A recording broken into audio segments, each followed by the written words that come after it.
সৈয়দ মোহাম্মদ আসলাম তালুকদার, যিনি বাংলাদেশের কিংবদন্তি মহানায়ক মান্না নামেই পরিচিত। মান্না ২৪ বছরের কর্মজীবনে ৩ শতাধিক চলচ্চিত্রে অভিনয় করেছেন। তার অভিনীত আম্মাজান চলচ্চিত্রটি বাংলাদেশের ব্যবসা সফল ও জনপ্রিয় চলচ্চিত্রগুলোর মধ্যে অন্যতম। প্রয়াত মান্নার সাথে সম্প্রতি বিএনপির চেয়ারম্যান তারেক রহমানের একটি ছবি ভাইরাল হয়েছে।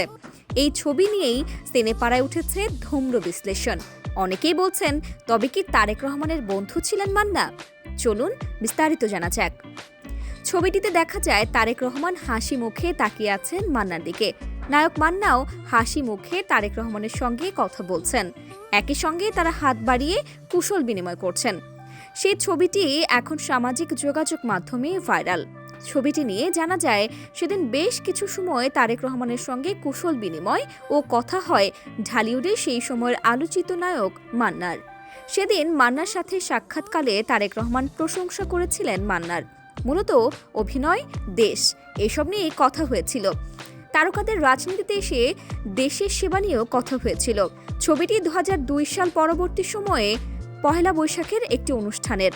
সেদিন রমনার বটমূলে বর্ষবরণ অনুষ্ঠানে গিয়েছিলেন মান্না। সেখানেই তারেক রহমানের সঙ্গে দেখা। তারেক রহমানের সাথে কেমন সম্পর্ক ছিল মান্নার? জনশ্রুতিতে আছে, তারেক রহমানের সাথে মান্নার খুবই বন্ধুসুলভ সম্পর্ক ছিল একে অপরের প্রতি সম্মান। মান্নাকে রাজনীতিতে আসার প্রস্তাব জানিয়েছিলেন তারেক রহমান, তবে মান্না সেভাবে রাজনীতিতে আগ্রহী ছিলেন না।